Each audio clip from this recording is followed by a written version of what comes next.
Madame, mademoiselle, monsieur, bonsoir. Nous ouvrirons donc ce journal sur ce drame de l'autodéfense qui s'est produit hier à l'aube dans une boulangerie rémoise.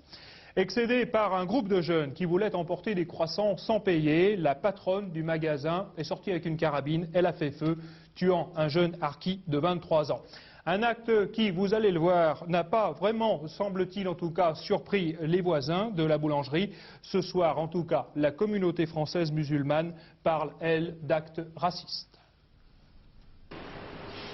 Vers 6 h hier matin, la boulangerie du 117 rue Le Sage à Reims est ouverte.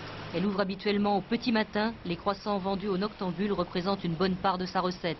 Pendant cette activité nocturne, le boulanger semble avoir déjà dû faire face à de nombreux ennuis. Hier matin, 6 jeunes entrent dans la boulangerie. Certains volent des croissants, le ton monte.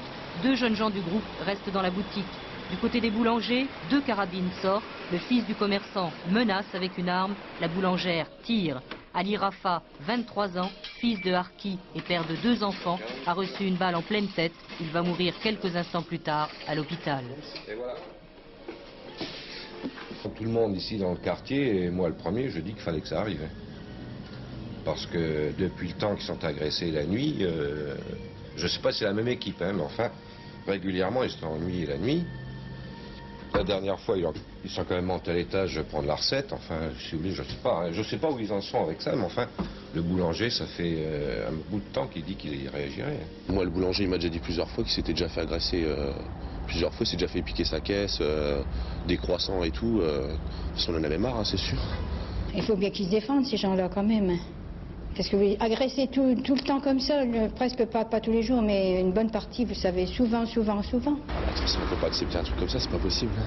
Même s'il s'est fait agresser plusieurs fois, on tue pas un homme parce qu'il a piqué quelque chose, même si c'était répété, même si c'est vrai qu'il s'est fait agresser plusieurs fois. La victime, Ali Rafa, travaillait comme maçon pour la même entreprise depuis 2 ans.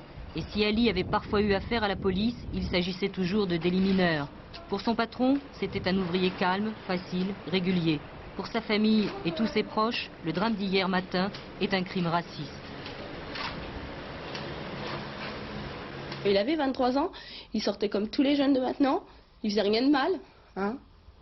Il ne pouvait pas rester enfermé toute sa vie parce qu'il avait les cheveux frisés et le teint mat, non? Vous pensez que sa race et son allure a un rapport avec ce qui s'est passé la nuit dernière? Ça ne peut rien être d'autre. De toute façon, il n'y a que ça. Hein. Parce qu'avec tout ce qui se passe maintenant, à chaque fois qu'il y en a un, c'est toujours pareil. C'est toujours les Arabes, ils ont toujours tort. Ça ne vaut pas même 10 croissants, 20 croissants, 20 000 balles, 30, 200 francs. Mais n'importe quoi, mais ils n'ont dû jamais lui tirer une balle dans le crâne. Il fait que ça nous fait que, comme on retrouve un frère mort, assassiné, pour n'importe quelle connerie. Maintenant, qu'est-ce que vous voulez, ça fait? Quelles que soient les circonstances du drame, hier à Reims, un homme de 23 ans est mort pour un vol de quelques croissants.